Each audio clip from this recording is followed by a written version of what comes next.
ಕಲಬುರಗಿ ಕೇಂದ್ರ ಕಾರಾಗೃಹಕ್ಕೆ ನಟ Darshan manager Nagaraj shift ವಿಚಾರವಾಗಿ ಮಾಧ್ಯಮದವರೊಂದಿಗೆ ಮಾತನಾಡಿದ ಕೇಂದ್ರ ಕಾರಾಗೃಹ ಮುಖ್ಯ ಅಧೀಕ್ಷಕ ರಂಗನಾಥ್ ಅವರು ಮಾಹಿತಿಯನ್ನು ಹಂಚಿಕೊಂಡಿದ್ದಾರೆ. ಈ ಕೇಂದ್ರ ಕಾರಾಗೃಹ ಅಧೀಕ್ಷಕ ರಂಗನಾಥ್ ಅವರು ಮಾತನಾಡಿ ಜೈಲಿನ ಶಿಸ್ತು ಹಾಗೂ ಇನ್ನಿತರ ಬಂದೋಬಸ್ತ್ ವಿಚಾರವಾಗಿ ಮಾಹಿತಿ ನೀಡಿದರು. ಕಲಬುರಗಿ ಕೇಂದ್ರ ಕಾರಾಗೃಹಕ್ಕೆ ನಟ ದರ್ಶನ್ ಮ್ಯಾನೇಜರ್ ನಾಗರಾಜ್ ಶಿಫ್ಟ್ ವಿಚಾರವಾಗಿ ಮಾಧ್ಯಮದವರೊಂದಿಗೆ ಮಾಹಿತಿಯನ್ನು ಹಂಚಿಕೊಂಡರು. ಈಗ ಯಾರು ನಮ್ಮಲ್ಲಿ ಗೂಂಡಾ ಬಂದಿಗಳಿರ್ತಾರೆ ಅಥವಾ ಬೇರೆ ಜೈಲಿಂದ ಗಲಾಟೆ ಮಾಡ್ಕೊಂಡು ಬಂದಂಥ ರೌಡಿ ಬಂದಿಗಳನ್ನು ಮತ್ತು ಟೆರರಿಸ್ಟ್ ಒಂದು 3 ಜನ ಟೆರರಿಸ್ಟ್ ಬಂದಿಗಳಿದ್ದಾರೆ, ಅವ್ರನ್ನ ಮಾತ್ರ ನಾವು ಸೆಲೆಯಲ್ಲಿ ಇಟ್ಕೊಂಡಿದ್ದೀವಿ. ಬಾಕಿ ಯಾವುದೇ ಪ್ರಿಸನರ್ ಬಂದರೂ ಕೂಡ ಅವನನ್ನು ಸಾಮಾನ್ಯ ಕೈದಿ ಅಂತ ನಾವು ನೋಡ್ಕೊತೀವಿ. ಯಾವುದಾದ್ರೂ ನಮ್ಮ ಕೈದಿಗಳಿಂದ ಬಂದಂಥ ಕೈದಿ ಮೇಲೆ ಹಲ್ಲೆ ಆಗುವಂಥ ಸಂದರ್ಭಗಳಿದ್ದರೆ ಅಥವಾ ಅವನಿಂದ ನಮಗೆ ತೊಂದರೆ ಆಗುತ್ತೆ ಅಂದರೆ ಮಾತ್ರ ನಾವು ಅವನನ್ನು ವಿಶೇಷವಾಗಿ ಸೆಲ್ಲಲ್ಲಿ ಇಡ್ತೀವಿ ಅಷ್ಟೇ. ಅದು 24/7 ಲಾಕ್ ಇರ್ತದೆ. CC ಕ್ಯಾಮ್ರಾ ಒಂದು ಕವರ್ ಮಾಡೋ ಥರ ನಾವು ಇಟ್ಕೊಂಡಿರ್ತೀವಿ. ವಿಶೇಷವಾದ ಸೌಲಭ್ಯಗಳು ಯಾವುದೂ ಇಲ್ಲ. ಆ್ಯಕ್ಚುಲಿ ನಮ್ಮದು ಕೇಂದ್ರ ಕಾರಾಗೃಹ ಕಲಬುರಗಿಯ ಸಾಮರ್ಥ್ಯ ಬಂದು 545, ಇವತ್ತು 630 ಜನ ಇದ್ದಾರೆ. ಮತ್ತು ಈಗ ದರ್ಶನ್ ಸಂಬಂಧಪಟ್ಟಂತೆ A11 ಅವರ ಮ್ಯಾನೇಜರ್ ನಾಗರಾಜ್ ಅಂತೇಳಿ ಇಲ್ಲಿಗೆ ವರ್ಗಾವಣೆ ಮಾಡ್ತಾರೆ ಅಂತೇಳಿ ಮಾಹಿತಿ ಬಂದಿದೆ. ಅಧಿಕೃತವಾಗಿ ನಮಗಿನ್ನೂ ಮಾಹಿತಿ ಕೈ ಸೇರಿಲ್ಲ. ತಮ್ಮ ಮಾಧ್ಯಮ ಮಿತ್ರರಿಂದನೇ ಗೊತ್ತಾಗಿರುವಂಥದ್ದು. ಮಧ್ಯಾಹ್ನ ಬಿಡಬಹುದು ಅಂತ ಅನಿಸಿದೆ. ಅಂದರೆ ನಾಳೆ ಬೆಳಗ್ಗೆ ಅಥವಾ ನಾಳೆ ಮಧ್ಯಾಹ್ನದಂಗೆ ಅವರು ಇಲ್ಲಿಗೆ ಬರ್ಬೋದು.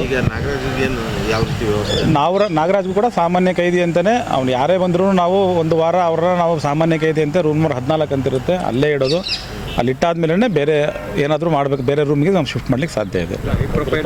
ಹೈ ಪ್ರೊಫೈಲು ಅಂತ ನಾವು ಯಾವುದನ್ನು ನಾವು ಕನ್ಸಿಡರ್ ಮಾಡಲೇ ಇಲ್ಲ. ಅವನ ಹೈ ಪ್ರೊಫೈಲು ಅಲ್ಲ ಅಂತ ಅಂದ್ಕೊಂಡಿದ್ದೀನಿ ನಾನು. ಭದ್ರತೆ ದೃಷ್ಟಿಯಿಂದ 12 ಸೆಲ್ ಇದೆ. ಆ ಸೆಲ್ಲಲ್ಲಿ ನಾವು ಅವನ್ನ ಅಕಾಮಿಡೇಟ್ ಮಾಡ್ಬೋದು ಅಷ್ಟೇ. ನಟೋರಿಯಸ್ ಅಂತ ಈಗ ಏನಿದ್ದಾರೆ, ಈಗ ಟೆರರಿಸ್ಟ್ ಕೇಸಲ್ಲಿ ಇದ್ದಾರೆ 3 ಜನ, ಮತ್ತು ಗೂಂಡಾ ಬಂದಿಗಳು 4 ಜನ ಇದ್ದಾರೆ. ಅವರಿಗೆ ನಾವು ಸೆಲ್ಲಿದೆ, 12 ಸೆಲ್ಲಿದೆ ನಮ್ಮಲ್ಲಿ. ಅದು ಬಿಟ್ಟು ಬೇರೆ ಯಾವುದೋ ವ್ಯವಸ್ಥೆ ಇಲ್ಲ. ಇವ್ರನ್ನ ಅಲ್ಲಿಡೋ ಅವಶ್ಯಕತೆ ಇಲ್ಲ.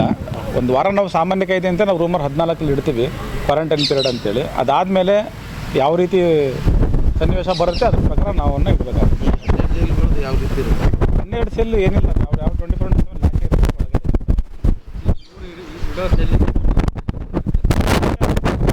ಸಪ್ರೇಟ್ ಸಿಬ್ಬಂದಿ ಇದ್ದೇ ಇರ್ತಾರೆ. 24/7 3 ಜನ ಸಿಬ್ಬಂದಿ ಇಲ್ಲಿ.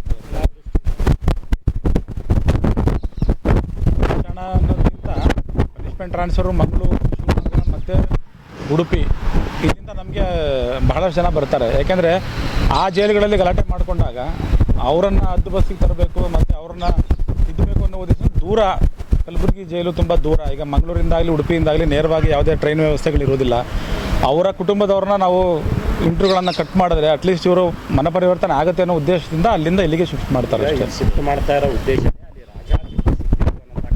ಓಕೆ. ಆ ಮುನ್ನೆಚ್ಚರಿಕೆ ಕ್ರಮಗಳು ತಾವಿಲ್ಲ ಅಂತ. ಇಲ್ಲಿ ರಾಜಾತಿಥ್ಯ ಅನ್ನೋದು ಯಾರಿಗೂ ನಾವು ಕೊಡ್ತಾ ಇಲ್ಲ. ಇಲ್ಲಿಗೆ RD ಪಾಟೀಲ್ ಕೂಡ ಇದ್ದಾರೆ. RD ಪಾಟೀಲ್ ಏನು ಸ್ಪೆಷಲ್ ಇದಂತೂ ಅವ್ರಿಗೆ ಏನೂ ಇಲ್ಲ. ಅದೇ ರೀತಿ ಇವರನ್ನು ಕೂಡ ನೋಡ್ಕೊಳ್ಳಲಾಗ್ತದೆ. Bureau report RJ32 Kannada news, Kalaburagi.